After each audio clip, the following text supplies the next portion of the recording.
Hey, what is going on guys, it's Tharshey and welcome back to another video on the channel. Today we're going to be talking about how to pick starting commanders in every season of Lord of the Rings Rise to War. So if you guys do enjoy this video, then please do drop a like, comment and subscribe to the channel, and don't forget to turn on those post notifications. Also, you can click that join button down below if you want to become a channel member. Anyway, let's get straight into the video.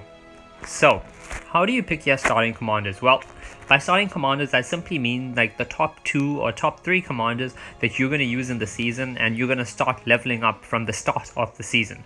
And the reason to do this is because by focusing on 2 or 3 commanders only instead of using like 5 or 6 commanders, you can level those 2 or 3 commanders up much faster than you would if you were leveling up 5 or 6 commanders simultaneously. Okay?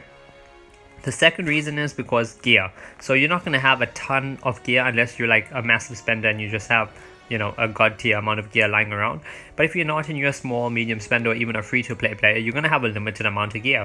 So in order to actually like perform well both in PvE and in PvP, your commanders that you use need to have good gear. But if you have 6 commanders and you'd have to divide the gear you have between them, it's just not going to be as good as if you put all your gear on 1 or 2 commanders instead. So the first thing, so basically what we're going to talk about is how to pick your 2 starting commanders, or what you should do or take into consideration when you're picking that. So the first thing, and probably the most important thing, is your faction. Okay, you need to decide what faction you're playing and then pick commanders accordingly. I didn't do this, by the way. I'm playing Erebor and I'm using Cav commanders that I should be using if I'm playing Rohan. But yeah, we're not going to talk about that. Anyway, so picking your faction. So if you're playing a faction, say, like Erebor, you're going to want to use Dwarvish commanders, say Dwalin, Gimli, Balin, etc. Or if you have Thorin and Dane, then obviously go with them.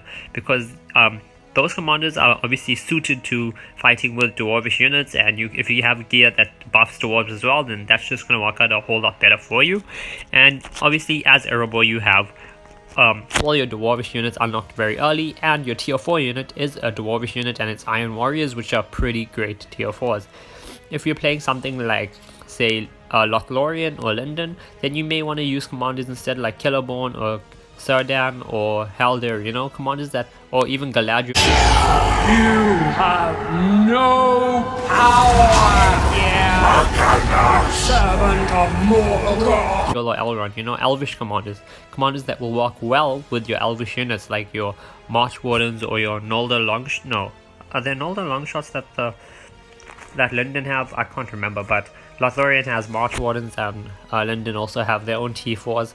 So you're going to want to pick commanders that work well with that. If you're playing, for example, I can't really talk about evil factions because I've never played evil, so I'm not really sure, you know, what their commanders do and which commander is suited to which faction. But for example, if you're playing Rohan, then it's going to be a bit silly for you to go and start off with like playing Elrond or playing Dwalin or playing Balin or Gimli or something.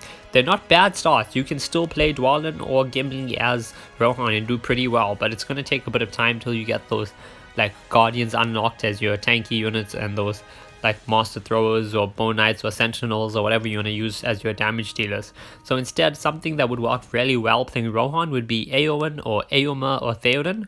All 3 are Cav commanders, and as Rohan you have access to really powerful cavalry, and running a commander like that with the units that you have available to you, especially your T4s, which are marshals, is just going to be a lot easier for you. They're very fast. Rohan is a very versatile nation.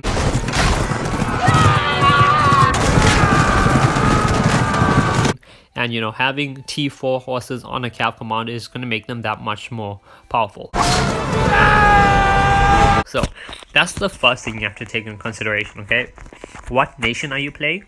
What T4 units you have as that nation, or as that faction, I guess I should be saying, and which commander will suit the faction you're playing best. But the next thing you have to consider is what gear do you have. So depending on your gear, that's also going to influence what faction you play. Let's say you have all Dwarvish gear, so you have like Iron Bassinets galore, you have Erebor's Pride, you have Massacre of the Iron Hills, you have a ton of like Warhammers or Hauberks, or you know, just gear that is really good on Dwarves. You don't really want to go and pick a Cav commander or an Elvish commander, you know? If all your gear only buffs Dwarves, like The Iron Bassinet only gives army defense to dwarves. The Massacre of the Iron Hills only gives army attack to dwarves. Erebor's Pride only gives army HP to dwarves. If you have stuff like that, you don't want to go and stick all that gear on a cav command. If you stick that on Eowyn now, then what, are you going to run just full Ram Riders or Guardians? Because then that's just not going to go well with her skills, and it's going to be a waste of your time, a waste of your gear, and you're going to end up dying pretty fast in the season. So you're going to need to pick commanders that you have gear to equip. For example, if you have full Dwarvish gear and you're playing Rohan, then still maybe it's better just to go a Dwalin or Gimli or something like that, because you have the gear to outfit them. They're not terrible, you can use them even with cavalry and they should do fine, because Dwalin, he is a damage dealer himself.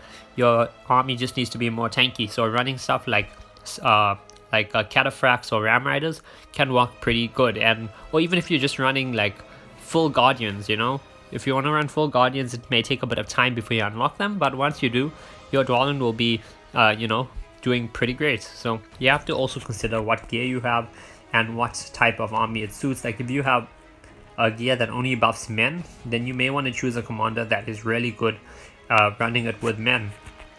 So yeah, you must take that into consideration. For example, for me, I have Scout's Mail, I have like these Horseman's Helm, I have Cutlasses, and all of this goes great with my cav commanders.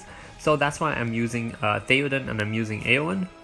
So yeah, but if I want to switch over, then I can obviously use something like, I could use my Cutlass to upgrade my Warhammer.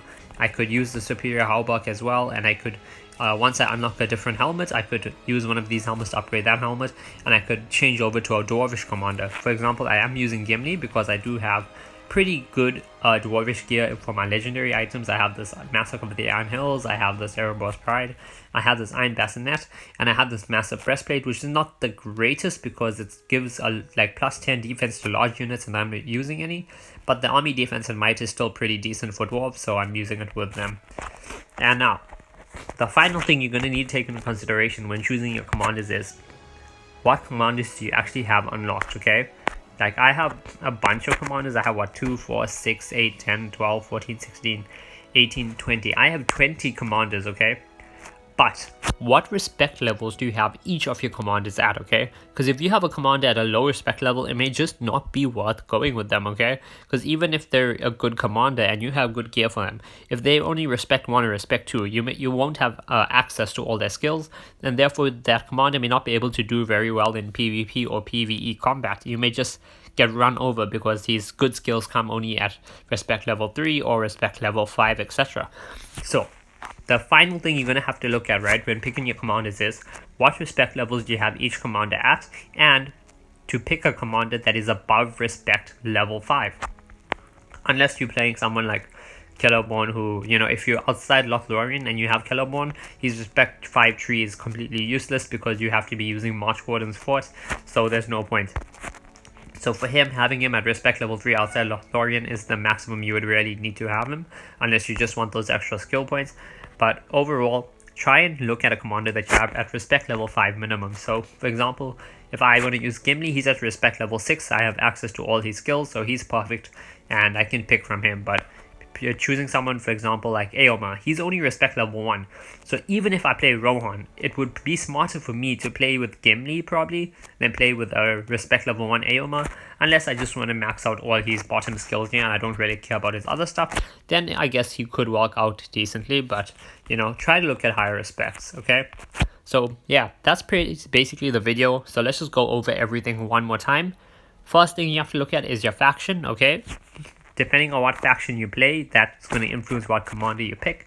And whatever faction T4 you have is also going to affect what commander you have. For example, if you have Iron Warriors, then going with any like melee commander or dwarvish commander will work out pretty well. But if your T4 is marshals, it would be better to run a cav commander. If your T4 is marchwardens, it will be better to run an elvish commander, someone like Kellerborn, or like, you know, someone that buffs elves or buffs range. The next thing we're going to be looking at is your gear. Your gear, you must try to choose a commander that you have gear that can outfit him well. So you need to have gear that works well with that commander and with the commander and the units that you're going to be using from that commander, okay? So that's the second thing, to make sure you have gear that suits your commander and the units that you're using. And the final thing is to make sure your commanders that you're using are at least respect level 5, because if you're having a respect level 1 or 2 or 3 commander only, they may not perform as well as you would want. Anyway, I hope you guys did enjoy this video, and if it did help you out, then please do drop a like, comment, and subscribe to the channel, and I'll see you guys in the next one.